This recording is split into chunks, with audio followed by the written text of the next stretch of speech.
Bien, amigos televidentes, tal y como les habíamos prometido, tenemos con nosotros al doctor Marino Vinicio Vincho Castillo. No necesita ningún tipo de presentación. Somos colegas no porque yo sea abogado, sino porque eres un gran comunicador. Yo he dicho que el día que si yo hubiese llegado a la capacidad de comentar como lo hace el doctor Vincho Castillo, no tuviera más nada que hacer en esta vida. Doctor, me da mucho gusto conversar con usted y me alegra mejor su salud y la de su familia. Y bueno, usted que ya pronto llegará a los 100 en unos 10 o 11 años y va a seguir igualito como está con toda esa energía. Mucho el buen deseo, un saludo para ti y todos los muchachos que están ahí y la joven que está de apoyo, y a todos los televidentes y seguidores de este programa tan importante. Me alegra sobremanera poder hacerlo con las dificultades que sabemos que el tiempo de emergencia presenta. Pero evidentemente te recordaste al fin de mí. No, lo que pasa es, doctor, que hay ocasiones en que uno tiene, y sobre todo momentos históricos para hablar con la gente, con la persona indicada.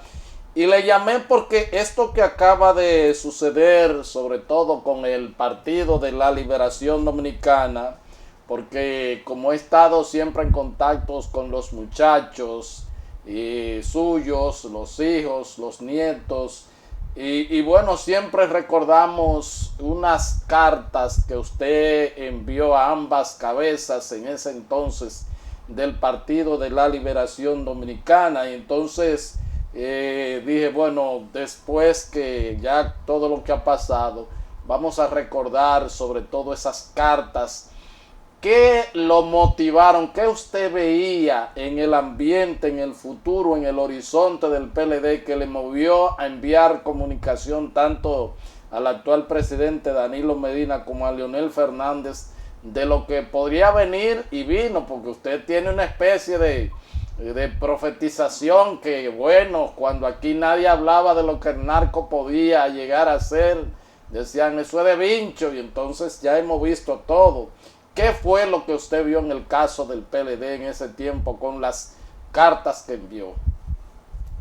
Fíjate, Héctor, yo tengo una especie de entrenamiento vital desde los 22 años, abogado, penalista, con un intenso ejercicio. Eso implicó manejar o participar en cientos, por no decir miles, de procesos. El abogado que trabaja con esa intensidad y a esa edad, evidentemente se aventaja porque exige mucha perspicacia la cuestión de los lugares, las horas, los días, los nombres, y es como una especie de segunda naturaleza que el penalista tiene para oír, observar y deducir. He tenido siempre la idea, y esto en política lo he mantenido muchas veces, de que todos los conflictos tienen su edad y que tú no puedes manejar el examen de un conflicto al terminar, cuando se produce el desenlace, sin antes hacer la exploración de sus orígenes, que ustedes en la prensa y en la comunicación social lo tienen bajo el rango de background. En el año 95 yo pronuncié una conferencia importante, La Nación y los Partidos, no sé si tú la recuerdas. Claro, la tengo y fui. Eso fue en agosto, el 15 de agosto del 95. En esa conferencia yo proponía el Frente Patriótico. Así es, de ahí nació.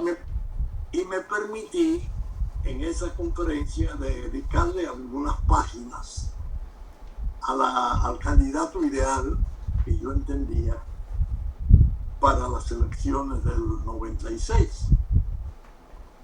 Después que terminé la conferencia, muchos amigos que yo había invitado, tanto del Partido de la Liberación Dominicana como de las demás fuerzas políticas, pues se acercaron como siempre para esas felicitaciones de estilo. Sí. Pero noté que dentro del Partido de la Liberación Dominicana, las recomendaciones enfáticas y más o menos apasionadas que yo hacía de ese candidato ideal no cayeron bien. Algunos amigos míos se me acercaron, me abrazaron, me decían: Pincho, ¿por qué Lionel? Sí. Ahí hay cosas mejores. ¿Cómo?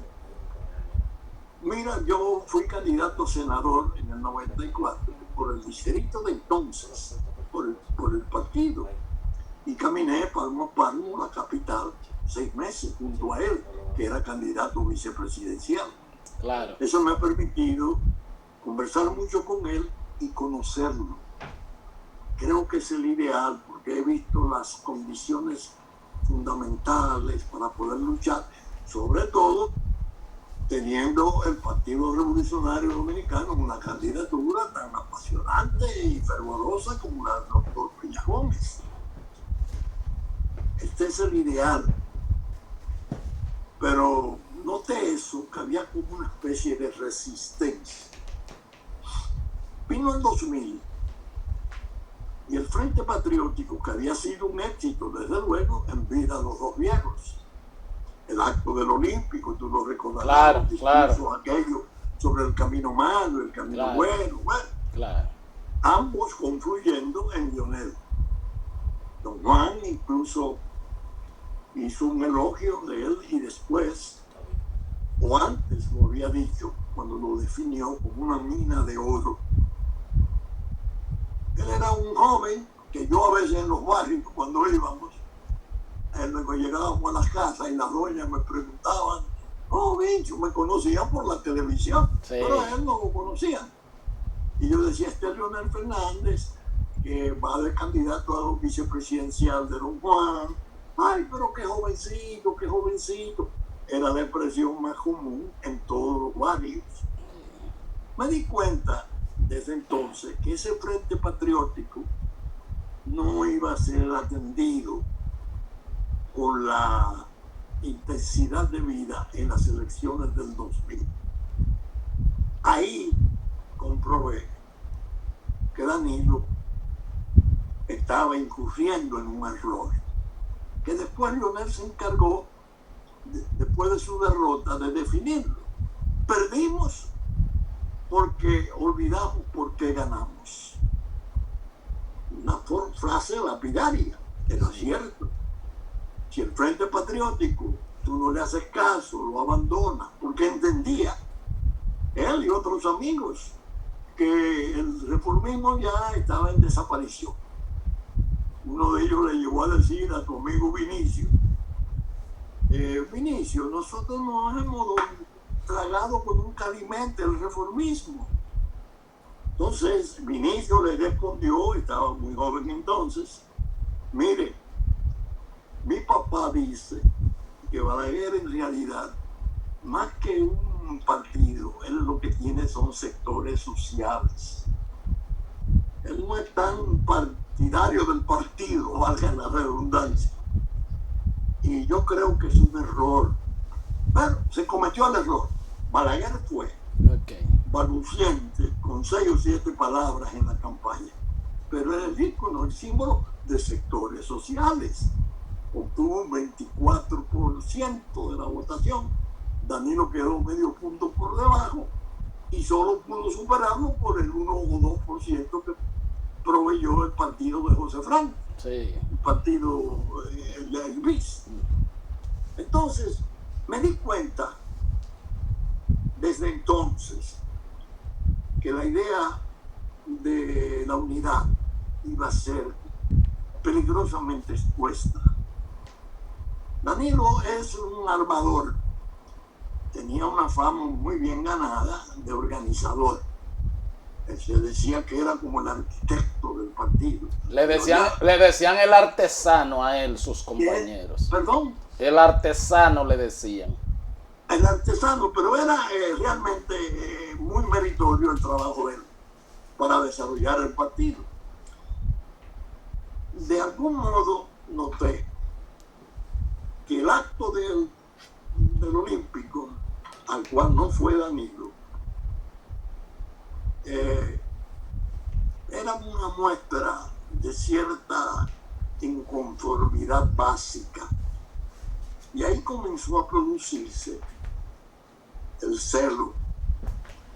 ¿Quién es el líder? Este muchacho recién llegado, ¿qué? No tiene experiencia. La gente decía, yo no sé cómo se va a hacer este muchacho porque nunca ha sido empleado. Se vio claramente que el muchacho con una cultura enorme, con una índole maravillosa, decente, ponderada, se hizo cargo de esos 4 años de fin del siglo pasado y se fue desarrollando como un verdadero estadista, que después se vio, a partir del 4 hasta el 12, la capacidad de él para manejar crisis, la serenidad de él. Es decir, eso establecía cierto desencuentro no revelado. Porque en el 4, cuando él gana las elecciones, Danilo pasó a ser primer ministro. Primer ministro. Sí, claro. El hombre que de los nombramientos y todo era fundamental, era él. Pero se fue avivando entonces la cuestión del desencuentro, porque ya había aparecido el fantasma de la reelección. La reelección, que es la gran maldición nuestra, no estaba prohibida. La Constitución no la prohibía. Y claro, el presidente Fernández tenía perfecto derecho a intentarla. Eso comenzó a ahondar las diferencias. Se produjo lo que sabemos todos. El 8, la reelección del presidente Fernández fue un éxito. Danilo se apartó del partido y llegó a decir en una oportunidad, me venció el Estado. Estaba resentido, se notaba.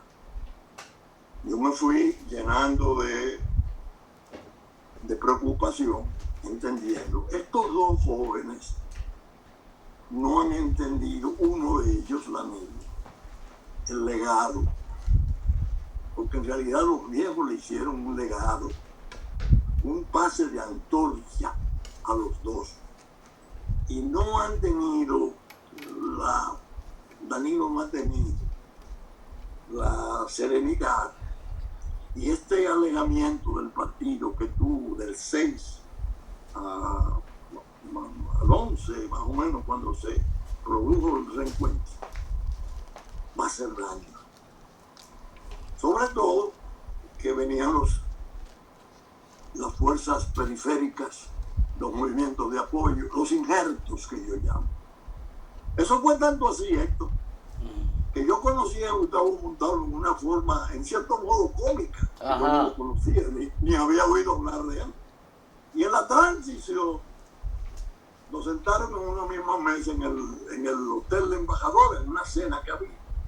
Y yo lo he confundido con un corresponsal de prensa extranjera. Oye, y me dice uno que está en la mesa, no, ese es Gustavo Montalvo. Escúchame, en realidad yo no lo conocí. Pero después comencé a saber la importancia que tenía ese injerto.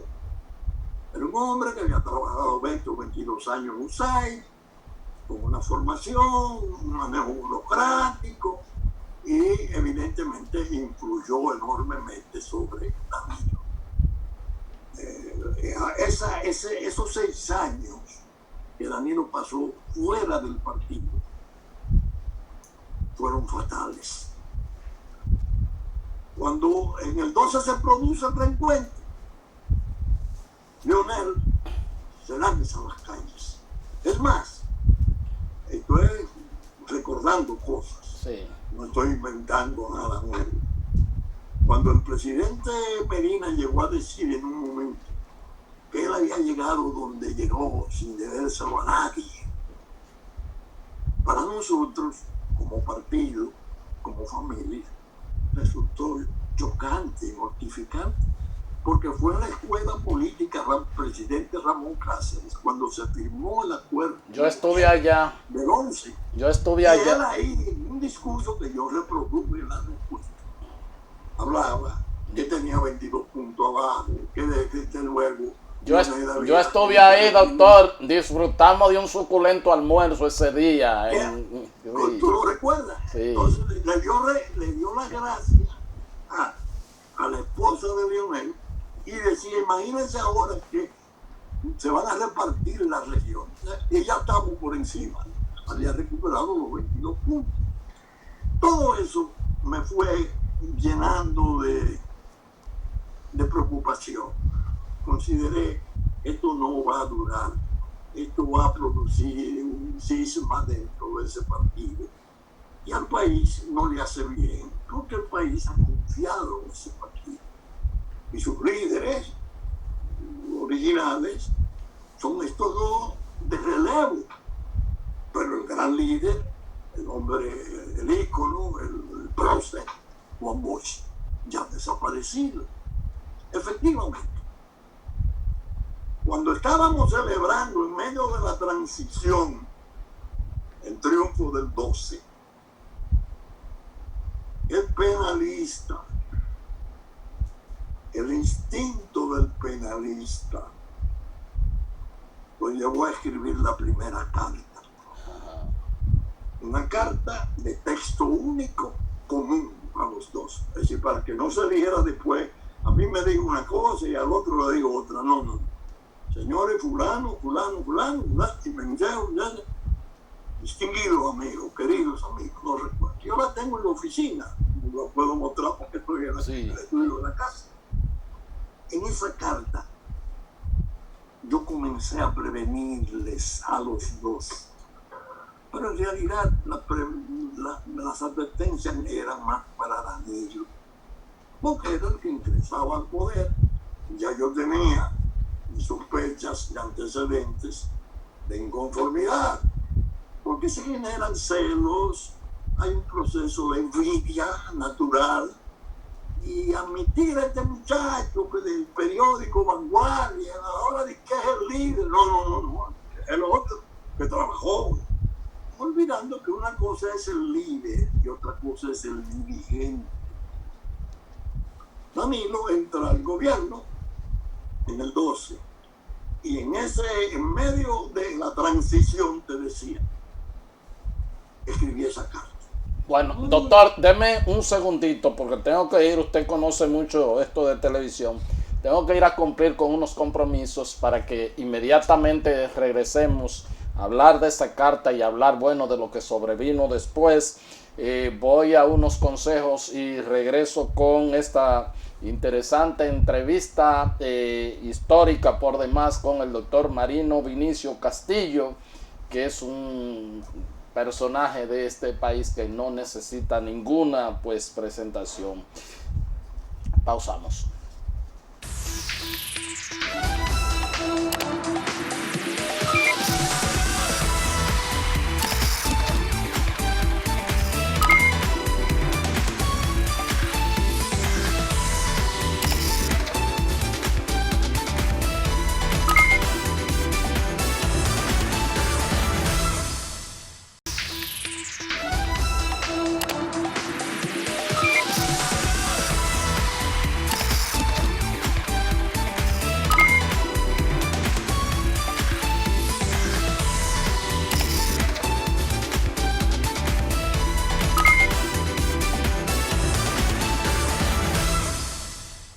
Bien, continuamos con esta entrevista con el doctor Marino Vinicio Vincho Castillo. Es un personaje que ha estado tanto desde el ámbito del derecho, desde el ámbito del combate al narcotráfico, a la corrupción, y bueno, también ligado a todo el quehacer político.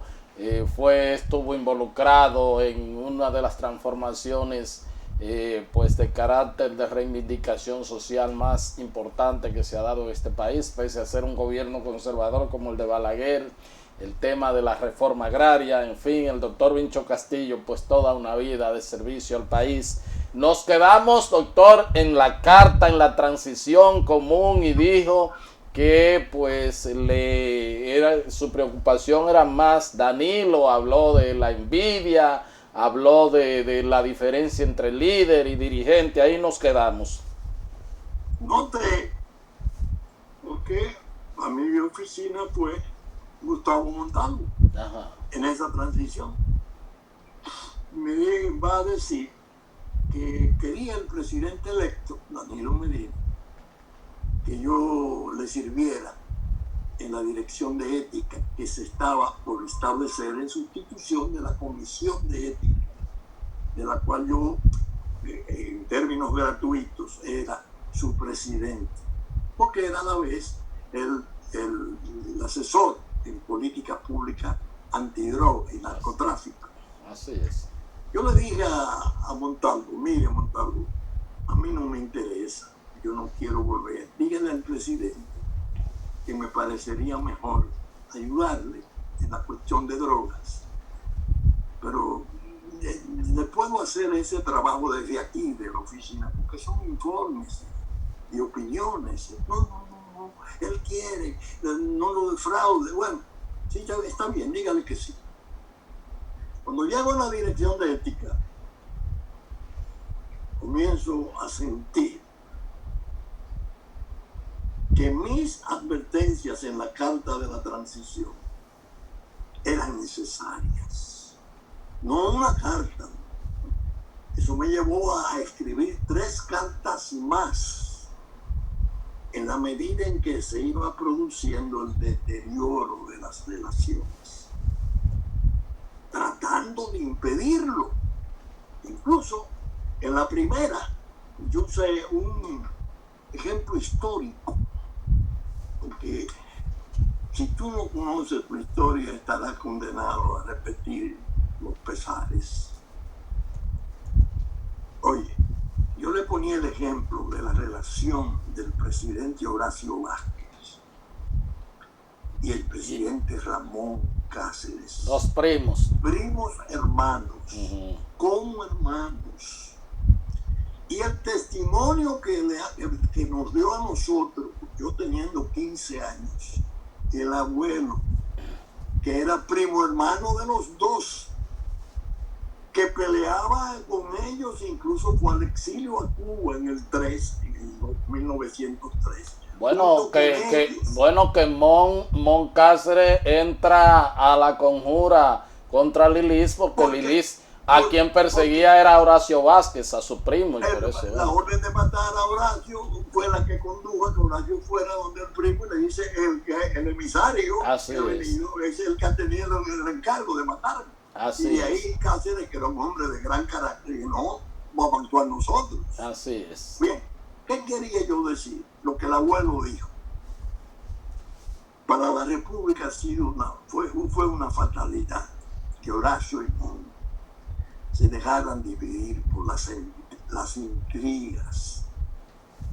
Entonces él era muy sereno, el juicio, de cómo incluso el peligro de los amigos cercanos, hasta de la familia, no del lado de Cáceres, sino del lado de la esposa, de que era una mujer brillantísima, del presidente Vázquez. Él estaba entre 2 hermanos, porque era equidistante, y él lo lamentaba y decía, esa división fue determinante para que se produjeran muchas de las desgracias nuestras. Tenía razón. Fíjate que eso termina siendo hermanos, que don Horacio se va al exilio, en Saitoma creo que era que estaba, y va un grupo, bajaron de Nueva York y había un poeta aquí importantísimo que fue, y le dice, No se puede tumbar a Cáceres porque tiene una guardia absolutamente fiable. Lo que hay que hacer es matarlo. Por desgracia ya don Horacio no se sabe por qué se quedó callado. Así es. Y no, lo que se limitó a decir, vengan mañana para yo entregarle una carta.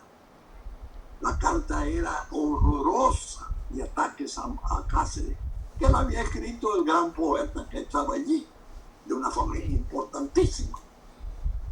En la correspondencia de Cáceres con su madre, mi tía Remilia, que era encantadoramente su asesora, una especie de asesora espiritual, él le decía, mamá, yo no sé si usted ha leído la carta de Horacio. Horacio está loco. ¿Cómo él puede decir esas cosas de mí? El 11 de noviembre estaba muerto. Es decir, yo la carta la quise montar, la advertencia, en esa experiencia familiar tan serena, tan seria, recibida de esa fuente. Ahí no hay parcialidad, porque era equidistante a los dos, así. Eran todos hijos de 3 hermanos Vázquez. Cáceres era Cáceres Vázquez, Horacio era Vázquez Lajara y mi abuelo era Rodríguez Vázquez. La incluí en la carta y le decía, los amigos, las familias, tengan cuidado. Es decir, la carta hay que leerla para que se vea hasta dónde mi inquietud resultó fundada. Ahí vino todo el desastre. Desde que comenzó el Singerco a trabajar, las implicaciones peores fueron las internacionales. Es más, Héctor, esto es bueno. Yo lo pienso tratar en 3 programas de respuesta, pero tu programa para mí es una especie de otra respuesta. Gracias, doctor. Danilo Medina. Nosotros tenemos un dirigente muy querido, que es joven y brillante y pulcro, José Ricardo Taveras. Mi gran amigo. Nuestro secretario general. Así es. Una tarde va él y me dice, vengo de una reunión, el fallo 168 había producido un impacto tremendo. Y las intrigas lograron envenenar a Danilo en el sentido de que ese fallo era una manera de Leonel crearle problemas y embarazarlo, que no era cierto. El fallo tenía la cabeza de ese tribunal constitucional que Milton Ray Guevara, que no necesita presentación. Así es. Entonces me dice José Ricardo, el presidente quiso que yo me quedara después que se fueron los demás, y me dice, José Ricardo, yo no soy abogado. ¿Cuál es la posición que tú crees más correcta? José Ricardo, director de migración, me comenzó a explicar. Él se entusiasma con las explicaciones y le dice, tú podrías hacerme una especie de memo conteniendo esos puntos de vista, porque yo no soy abogado, porque voy para La Habana a fin de mes y voy a poner las cosas en su puesto. José Ricardo me va a dar la noticia con mucha alegría. Le llevó su memorándum y efectivamente el discurso de La Habana, que fue una corta improvisación muy vibrante, fue espléndido. Era una manera de marcar su posición en política exterior frente a la problemática de Haití. Después, él fue a nuestra oficina, el presidente Medina. Lo recuerdo. ¿Tú lo recuerdas? Por la ley, para el consenso. Nosotros aparecimos en la puerta retratados con él, muy sonriente. Sí. Y yo dije, con Danilo podemos dormir tranquilos. Y después en las redes me lo estaban sacando últimamente. Pero yo dije, sí, como no, teníamos mucho júbilo porque él nos había contado La Habana. Y digo, fue estupendo. Evo y Correa me aplaudieron mucho todos, pero ellos fueron a abrazarme. Y uno de ellos, no sé si fue o Correa, me dijo, Danilo, pero nosotros no sabíamos que eso era así. Bueno, se produjo Juan Dolio. Ahí vino el injerto a derogar, incluso a ofender la independencia, a ofender la razón de ser de la República. Llegó a decir en el atrevimiento que la independencia nuestra era el fruto de una serie de grupos de élites. Nosotros le contestamos con gran dureza, ¿no? Ahí comenzamos nosotros a iniciar nuestra separación. Así no. Danilo se quedó callado. Evidentemente la comunidad, la geopolítica, sectores poderosos en Estados Unidos, el Caucus Negro, el Gran Islam, la nación del Islam, para decirlo mejor, el grupo Kennedy y la administración de Obama presionaba en favor de que se hiciera lo que decía el ACNUR. Es decir, aquellos campos de refugiados que Balaguer había rechazado, por lo que les recortaron los 2 años, los reproducían como una necesidad para llevarla a cabo. Y nosotros comenzamos a marcar diferencias. Ahora bien, ¿qué se veía venir? Lo que ocurrió. No quiero entrar en detalles de lo que fue la persecución que se hiciera contra Leonel Fernández. Es posiblemente uno de los episodios más repugnantes, más detestable, el de mayor bajeza que esa persecución. Y la hizo el gobierno. Yo luego había confirmado esto a la ruina de la división. Efectivamente, octubre ya se vio. Votación hasta la madrugada, el voto electrónico con un software de patio, que después vino la OEA y el INFE y desnudaron la porquería que era. ¡Pum! Un candidato. Pero un candidato absurdo. Donde no estaba tan enconado, pienso, porque el poder norteamericano, en la llamada de Pompeo y en las posiciones de los senadores Menéndez y Rubio, había fijado la cuestión del tercer periodo y ponían como una doctrina, una resolución bipartidista en Estados Unidos, los dos partidos, considerando que en Bolivia eso que se iba a producir de un cuarto periodo de Evo era incorrecta y que lo ideal eran dos elecciones y un tercer periodo. Él quedó molesto, Danilo, él quedó molesto. Ya había hecho el desafío, se metió en establecer las relaciones con China y abandonar a Taiwán de la forma más abrupta y penosa, una relación de 70 años.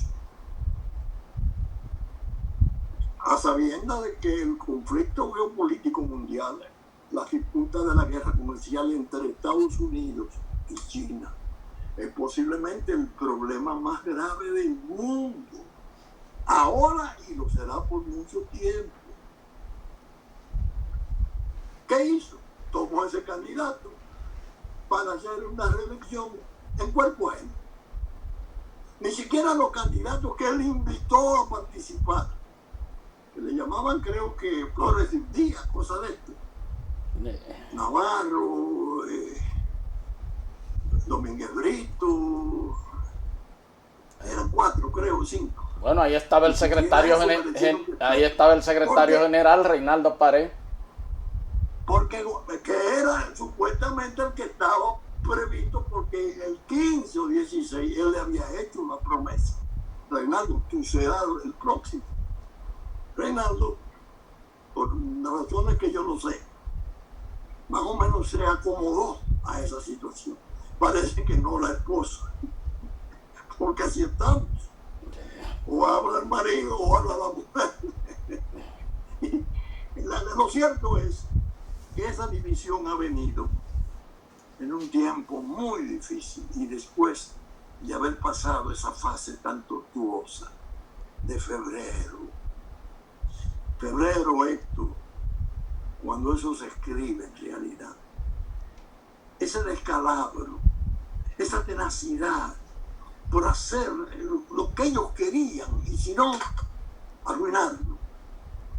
Oye, y no solo eso, inventaron un expediente de naturaleza criminal para imputar al candidato Abinader y montaron un expediente en Procuraduría. Bueno, y era una farsa, porque lo que se había hecho era obra del propio gobierno. Se ha producido el desenlace que hemos tenido. El manejo de la pandemia es quizás una de las modalidades más negativas del gobierno de Danilo Medina durante 8 años. Porque no priorizó la salud, sino que la vio como una especie de oportunidad de utilizarla para provechos políticos. Es decir, no se le dio la categoría desde el principio de gran desgracia nacional, que se pudo hacer. Incluso Domingo Vinicio llegó a proponer formalmente que los vuelos fueran suspendidos desde marzo para evitar la importación del contagio. Un desastre. Pasa la prueba del 5. Se creyó que en esa forma en que se hacían las cosas, el pueblo se acobardaría y la votación sería más escasa de lo que fue.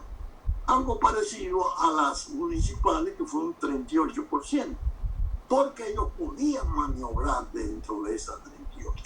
Y el objetivo era tumbarle 4 o 5 puntos al candidato Abinader, que quedara en 48, 49, que el 27 de julio ellos se harían cargo de ese poder. Es decir, que toda esa negatividad, todas esas sombras se fueron, sin contar el intento de reforma constitucional, el cerco militar. Héctor, 3.000 hombres con armas de guerra y equipos de guerra rodeando el Congreso, cuando había una presencia policial muy efectiva que manejaba la situación. No había desbordamiento del orden público, eran marchas eminentemente pacíficas, las que querían, que la encabezaba Leonel Fernández, proteger la Constitución del nuevo atropello. Recuérdate que la modificación constitucional la tenía Reinaldo Lista, que la había recibido de Palacio. Y él confesó que el presidente Medina lo llamó y dice, aguántate. Y ya la tenía bajo el brazo para irla a proponer. El pueblo, en un 53%, parece que se impresionó debidamente y advirtió los peligros. Y salió a derrotar al gobierno y lo logró.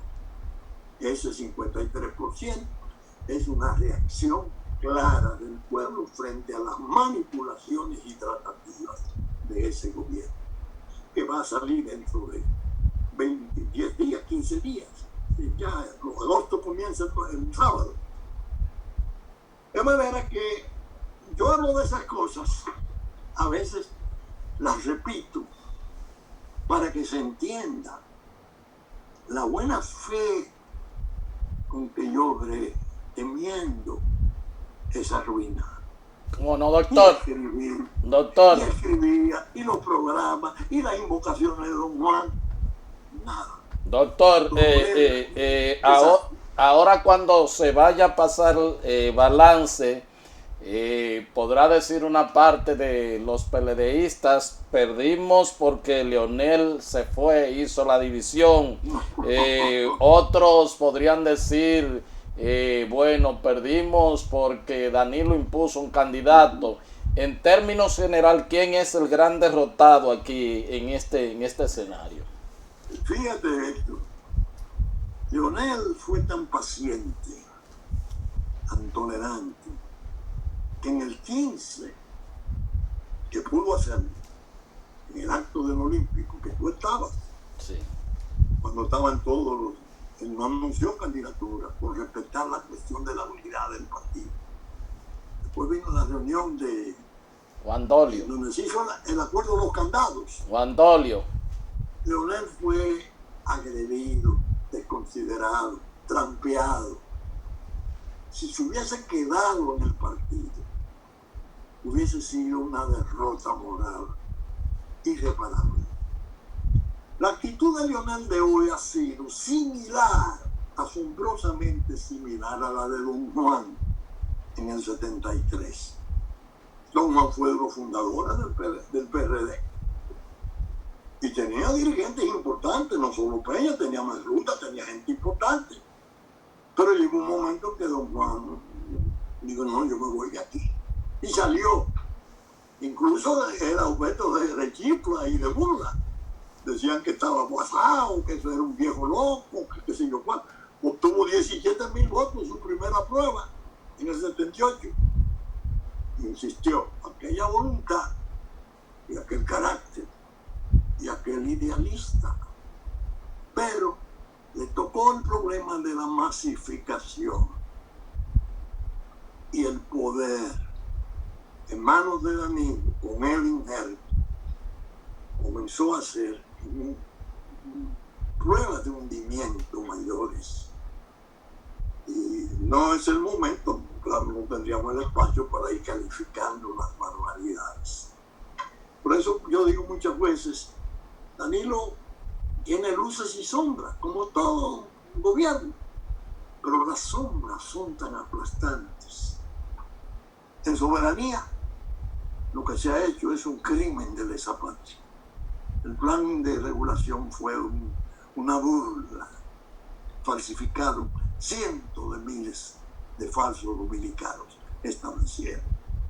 En Soberanía, la deuda externa la multiplica por dos. Los problemas de corrupción. Si se toma hoy PSOE o se toma Catalina, habría que escribir un tratado de tipo criminológico. Horrible, si son sombras tremendas. La intemperancia, la persecución, el ánimo agrio, rompió la fraternidad, dividió los partidos, es decir, perdió totalmente el norte el presidente Medina. Hoy baja. Yo no soy, Héctor, de lo que le gusta ni aprueba hacer leño del árbol caído, no. Yo he visto mucho, ahora es que él va a saber de deslealtades, de desengaños, de decepciones, que dejó abrumar, el nepotismo no lo cuidó, que está condenado constitucionalmente. Casi se volvió una estructura sistémica de sanciones. Si eso le ponen la mano como debe de hacerse en las revisiones del nuevo gobierno, el país no creo que esté totalmente preparado para pasar esas pruebas. Son pruebas horribles de escándalo. Es decir, que al país se le han acumulado las crisis. La pandemia genera la paralización de la economía, ese drama de empleados suspendidos, de el trabajo informal, la gente que sale a la calle a buscársela como un toro, acorralada, los toques de queda. Estamos pasando estos momentos muy trágicos, muy trágicos. Así es, dará otro programa, doctor, pero necesito un gran derrotado. Se sabe que el gran victorioso ha sido Luis Abinader, gran derrotado Leonel, gran derrotado Danilo. No, Leonel no está derrotado, es un error tuyo. Leonel nunca dijo que iba a ganar en primera vuelta ni nada parecido. Leonel salió a fundar un partido y en 5 meses de reconocido, él siempre dijo, si logramos aplicar en la primera vuelta, en la segunda vuelta es esperable que habrá una emigración de las bases del PLD y entonces podríamos ganar. La victoria real de Leonel no está en las elecciones. La victoria real de Lionel está en el servicio eminentísimo que le hizo al país a riesgo de su vida, atajando un proyecto autocrático, defendiendo la Constitución en la forma que lo hizo. Lionel ha sido 3 veces presidente. ¿Quién dice de que derrotado en qué? Al revés. Tuvo una misión distinta y la cumplió. Entonces el derrotado, entonces el derrotado, no alcanzó el poder porque nunca dijo que lo alcanzaría. Entonces el derrotado es Danilo. Sí, absolutamente. El derrotado absoluto es Danilo. Porque Luis, evidentemente, tenía sus 43, 44 de voto fijo, pero obtuvo 10 puntos más para llegar a 53. ¿Tú sabes de dónde provinieron esos votos? Del instinto del pueblo nuestro, del temor que llegó a experimentar, de que los grupos de poder lograran maquinar y hacer una deriva hacia la autocracia. Por eso es que como la decisión fue, vamos a salir de esto en la primera vuelta, ese 10% que se incorporó a la candidatura de Luis. No fue por efecto de campañas fundamentales, porque no la podía hacer. El pobre Luis quedó incluso afectado por el quebranto, por el COVID-19. Pero, bueno, evidentemente, las ventajas a la República ofrecida en la defensa del Estado de Derecho, de su Constitución, eso no es sencillo. Ahí estuvo Lionel a la cabeza. ¿Cómo no? Por eso es que yo digo que él tuvo un éxito importante. ¿Cómo no? Gracias, doctor. Después seguiremos hablando. Gracias por todos estos testimonios. Gracias a ti. Pues, me imagino que el próximo exilio que tú me impongas. No, será pronto, porque cuando vengan todas estas recomposiciones tenemos que hablar también sobre todo esto. Viene un tiempo espeso. Que yo, Héctor, te pido, léete el blog La Pregunta, lo de los miércoles. Sí, ya tengo la de hoy por ahí, ya tengo la del miércoles. Observa la prudencia que yo estoy demandando. Está bien. Y digo que al presidente Abinader electo no hay que darle 100 días, no, 1 año mínimo, y que el país se empodere y tome conciencia de las características y dimensiones del gran quebranto, de los tremendos estragos en su economía, y no vaya a ser incendiado por protestas e inconformidades con exigencias muy injustas, porque en medio de esta crisis, ¿qué es lo que van a hacer? Oigan, ¿cómo? Así es. En la medida que nos organicemos y demostremos que tenemos un sentido de cohesión, los recursos internacionales que puedan venir, que ya hay algunos activos entre Alemania y Francia, podrían fluir más fácilmente que si los armamos aquí de garatas. Así es. Comenzamos a exigir cosas imposibles y a trampear y a hacer locuras. No. Así es. Gracias, doctor. Le agradezco de corazón. Muchísimas gracias. Saludos a usted, a doña Sujela, y bueno, y con los muchachos siempre estoy en contacto. Igualmente para los tuyos. Cómo no, muchas gracias. Bien, gracias a ustedes por haber estado con nosotros, y será pues hasta otra entrega de su programa de Agenda. Hasta entonces.